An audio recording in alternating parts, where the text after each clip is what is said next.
Chapter 20, The Jury's Verdict. On Tuesday, February the 22nd, 1938, the main trial began before Circuit Court Judge Ben Allen. The trial was for the murder of only the youngest of the three girls, Roma Jean.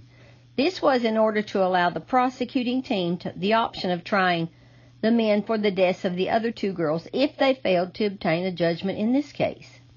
Attorneys for Lee Walker and Ulysses Walling were Moses and Herman Cantor of Johnson City. Attorneys for Lester and the two Tollets were Sam Price of Johnson City, Dave Gwynn, W.H. Clark, and Guy Ferguson. Prosecuting attorneys was Attorney General Luke Grayson, assisted by Assistant Attorney General Dennis Irwin, former Judge W.R. Allen, Judge D.A. Vines, Howard Allen, Roy Nelson, and Sherman Gridstaff. Supposedly, sometime prior to this trial, there was a big murder trial somewhere in Kentucky or a neighboring state that received a lot of publicity. The family of the defendants placed guns under their hats, went into the courtroom for the trial, and at a given signal took their guns out of their hats, killed the judge and several guards, freed the defendant, and got away. Carter County authorities were very aware of this event. Major Tollet was said to have proposed a similar escape at this trial for his sons. It was given serious consideration, but in the end the family did not go along with the plan and the idea was dropped. In all the history of East Tennessee, no other trial created the interest and intense feelings of this trial. Because of these intense feelings and their knowledge of the Kentucky escape, the authorities took extra precautions to make sure no one would escape or disrupt the trial. Members of the Tennessee Highway Patrol, along with both Carter and Union County officers, stood guard inside and outside the courtroom. No one in the audience was allowed to stand. When all of the seats were filled, no one else was allowed inside the courtroom. Loudspeakers were set up on the courthouse lawn for the benefit of the multitude of people standing and sitting outside. Judge Allen announced on the fourth day of the trial, any taxpayer who could not get a seat inside could have the seat occupied by any non-taxpayer inside, providing the non-taxpayer could be identified as such. The Elizabethton Star newspaper said, spectators packed the Elizabethton courtroom, vying for space with news reporters from across the nation. Reporters from St. Louis and Brooklyn competed fiercely with local newsmen to break the stories first. There was a carnival-like atmosphere around the courthouse. Medicine men, fancy sword swallowers, and trick horses were encamped on lots of adjoining the courthouse to entertain the huge crowds. Enterprising young men carried cases of soft drinks they sold to the masses. Wilfred McReynolds and William J. Bell, who witnessed the dynamite testing on the muffler near Pikeville, was taken to Elizabethton and sequestered for the trial. Authorities told them that they could not make any phone calls while the trial was in progress. William was arrested 2 times for calling his wife in Pikeville. After the 2 men testified, they were allowed to sit in the audience and listen to the remainder of the trial. Wilfred was quoted as stating, "Church was as calm as he could be while sitting through the trial. Harmon Gouge was deputized. He wore a pistol in the courtroom. It seemed nearly all of the spectators were armed. The courtroom did not come close to holding everyone who wanted to attend, and the courtyard around the courthouse was full of armed men throughout the trial, even though it was cold and snowing nearly every day." Wilfred added, "If Church, White Miller, and the others had been acquitted, they would have never gotten out of town alive."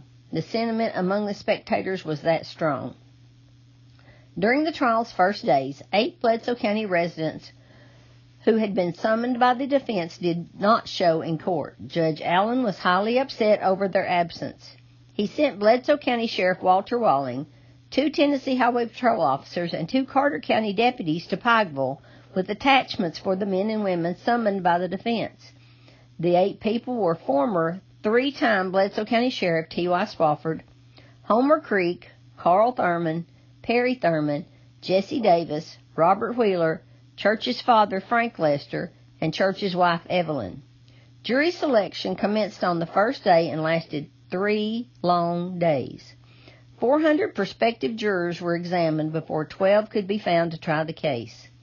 The 12 jurors selected were Foreman Warner Shell, Joe Carriger, I.F. Finney, Dan Pierce, Nan Ingram, Rudy Jenkins, Ed Street, I.H. Schenkel, W.M. Gibbs, Dayton Sheffield, W.O. Osborne, and D.S. Butler.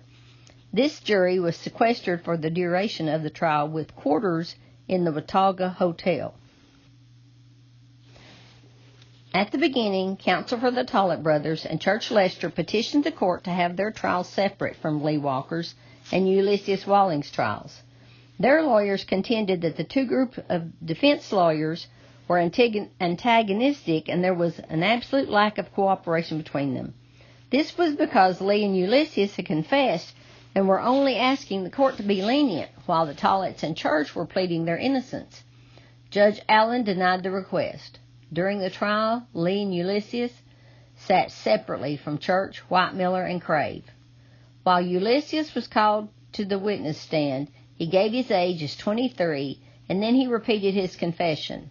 He testified that he had taken a swallow of liquor before breakfast the morning prior to the bombing and had continued drinking all day. He said he was passed out for a portion of the drive to Hampton. When he got out of the car at the Gouge home, he fell down in a mud puddle and crawled to a bank beside the road where he vomited and remained until Lee came back for them. Ulysses' young wife and baby were in the courtroom. When the child began to cry, Mrs. Walling had to carry the infant outside. Church's parents and his wife Evelyn testified that he was at home on the night of the blast. Mary Lester was physically unable to travel to appear in court, but she gave a deposition used in the trial. When Church was called to the witness stand, he smiled genuinely as he approached the chair, and he retained his calm manner throughout both direct and cross-examination. He attended U.S. Forest Service entertainment program at Frostbite School near his home on the night of January 6th, he testified. Willa Boynton, the school's teacher, had previously testified that he was there Wednesday, January the 5th, when the program was first scheduled. The people who were to give the program didn't show, and Boynton said the program was rescheduled for Friday night, January the 7th, not January the 6th, as Church contended. In an earlier statement, Church had said he had not gone far away from his home on Thursday, the day preceding the bombing. Grover Alt, ex-state senator, testified Church visited his store at Lytton the day preceding the blast. On the witness stand, Church admitted his visit to the Alt store that day. Investigators Avery and Kitts had traveled to the Lester store and talked to his parents and wife. Evelyn later testified in the court that she let Avery and Kitts have a coat and a knife belonging to her husband for evidence. Church said while he was in the Carter County Jail, they burned him in order to get him to confess and incriminate others. He said they had him handcuffed with no shirt on in an interrogation room beside a hot stove. When they asked him a question and didn't get an answer, or gave what they thought was the wrong answer, they pushed him against the hot stove. Church said they did this repeatedly, but could not get him to talk. When the funeral home in Pikeville later received his body, the embalmer reportedly confirmed that there were several burn scars on his body. Church told his attorney, Sam Price, while the sheriff was trying to make him talk. Moreland told him a mob was threatening to take him out of the jail and lynch him, and the sheriff did not care if they got him. In his closing argument, Price told the jury this and added, Sheriff Moreland must have said that. He has not denied it. In his court testimony, Church stated that he was abused by 6 or 7 Carter County lawmen. The prosecution asked him to point out anyone in the courtroom who had abused him. Church stood up with a smile on his face, slowly stretched and pointed to Sheriff Moreland as one of his abusers. Church said, Why, he even said he couldn't wait till I marched to the electric chair and that he could just smell my hair burning. Judge Allen pounded his gavel to stop the snickering in the audience. The local newspaper stated Lester was an extremely colorful character, falling into the jargon of the Bledsoe County mountaintop in describing events. Every sentence began with the word it, came from his lips, hit. Hit was the next day when this happened, or hit was then when I went to the telephone and asked the officers to come out and get me. A magazine article described Church as a raw-boned mountaineer who talked with a drawl and a mountain twang. He wasn't worried. He seemed amused and kept laughing when questioned. Homer Creek and Perry Thurman testified that they saw Church at the Frostbite Schoolhouse on the night of the blast. Sheriff Moreland arrested both of them on perjury charges as they stepped down from the witness chair. Former three-time Bledsoe County Sheriff T.Y. Swofford testified that he saw White Miller in Pikeville on the night of January the 6th, and White Miller drove him home and let him out of his car around 10 or 11 p.m. Near the end of the trial, T.Y., Robert Wheeler, and Jess Harris were held in contempt of court because they failed to answer summons to appear as witnesses. Legal papers called body attachments had been issued earlier for all three, but T.Y. was the only one arrested and under attachment. The other two could not be located by the officers. T.Y. was in the courtroom earlier in the trial and had gone home for the weekend recess and had returned to Carter County, but was not in the courtroom. After officers found him and brought him to court, Judge Allen dressed him down, charging him with contempt of court, and placed him in jail under a $1,000 bond in order to guarantee his presence in court. At least 26 Bledsoe County residents were required to testify at the trial.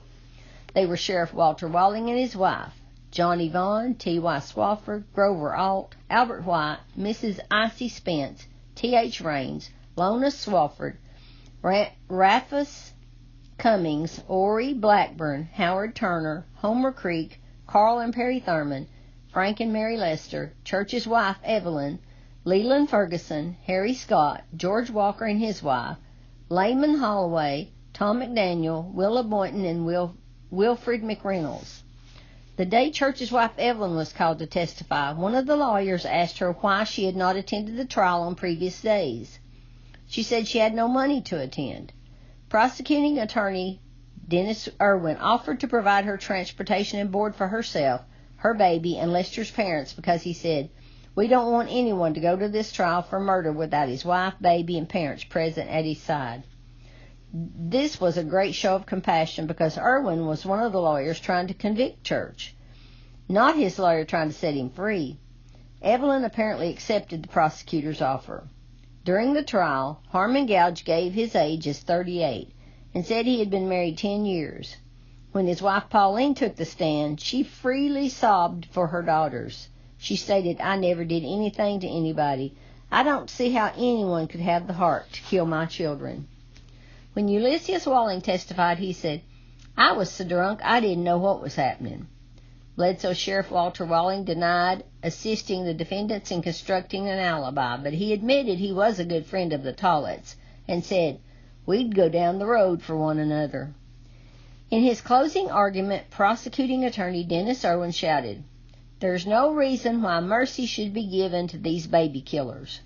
Prosecuting attorney Sherman Grinstaff denounced the defendants as vipers who crept through the night to kill babies.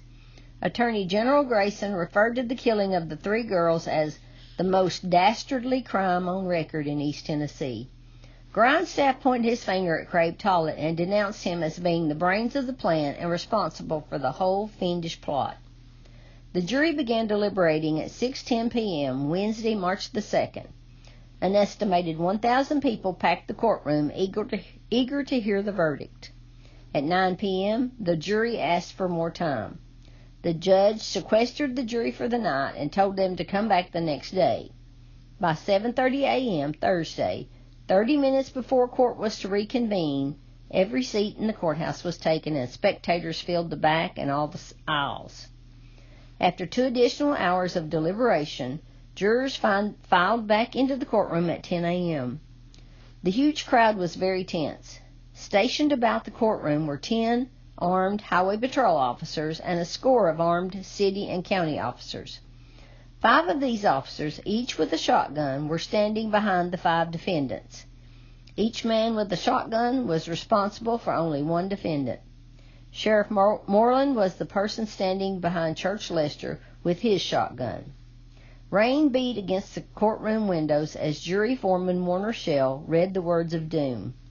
Lee Walker, 27, and Ulysses Walling, 23, each received 21 years in the penitentiary. White Miller Tollett, 29, and Church Calvin Lester, 44, received death sentences. Crave Tollett, 37, was not guilty. This was the first time in Carter County history that a jury had fixed death as a punishment for a crime. His sister, May Tollett, and girlfriend, Myrtle Ferguson, rushed to White Miller, crying as they threw their arms around him. They hung on to him until Sheriff Moreland was forced to break their grips and lead them away. The 77-year-old Major Tollett, father of Crave, White Miller, and Arnold, attended every session of court, standing by his sons until the bitter end. After the verdict was read, a reporter asked Church's father, Frank Lester, to comment on the outcome. Frank said, "When I was first asked about it, I didn't remember except by trying to recall circumstances of that night," Thursday, January the 6th. "I'm getting old and I'm subject to making mistakes, and I may have been mistaken. They may have been guilty of the whole thing as far as I know. I didn't approve of such carryings on of blowing up houses." Members of the jury later revealed 3 ballots were necessary for the cases of White Miller and Church. On the first 2 ballots, it was 11-1 in favor of electrocution. One juror wanted life sentences instead. 2 ballots were required for Lee and Ulysses. The first was 10-2 in favor of life sentences. Only 1 ballot was necessary to acquit Crave. The state contended Crave Tollett was the brains behind the murder plot, even though he did not accompany the other 4 on their bombing mission. However, the jury found insufficient evidence to substantiate that charge and found Crave not guilty. Even though he was acquitted, he was immediately rearrested on the same charge for the murder of another one of the Gouge girls. His bond was set for $10,000. Crave asked to be taken to the county jail, fearing for his life if he walked out of that courtroom a free man. Evidently, the authorities did not pursue further prosecution of Crave and later dropped that charge. When the trial was over, Howard Evans, Dallas Talley, and Carl Brown started back to Pikeville in Howard's pickup truck. All 3 were state witnesses. It was raining, and Howard, the driver, lost control in a slippery curve 6 miles west of Jonesboro. The truck overturned in a ditch, and both Dallas and Carl were thrown under the vehicle. Dallas had 2 compound fractures of his right leg, remaining in the hospital at Johnson City for around 2 weeks. The lead investigator on the case, Harry Avery, spent a considerable amount of time in Elizabethton collecting money to help pay for Dallas's doctor and hospital bills. After he recovered and was able to return to work, Dallas gradually paid back all the remaining money owed the hospital and doctors. On March the 7th, 1938, Lee Walker and Ulysses Walling were transferred to Brushy Mountain Prison in Petros, Tennessee. They served only 11 years of their 21-year sentence.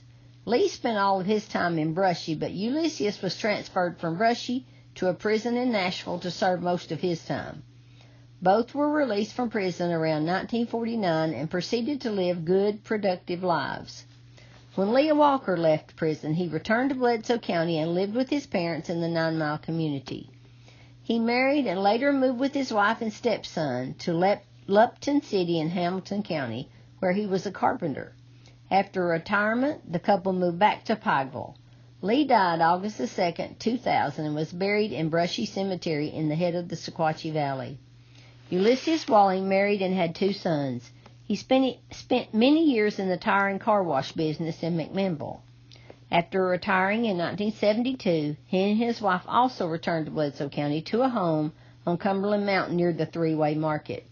Ulysses died October the 20th, 1999, and was buried in Walling Cemetery.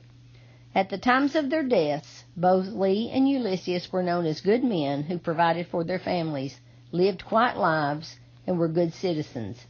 In the years following the trial, Harmon Gouge owned and operated a jukebox and pinball machine business in Elizabethton. He and his wife Pauline had another child, a son.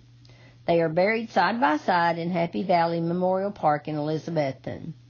According to their tombstone, Harmon was born in 1907 and Pauline was born in 1909. Both died in 1963.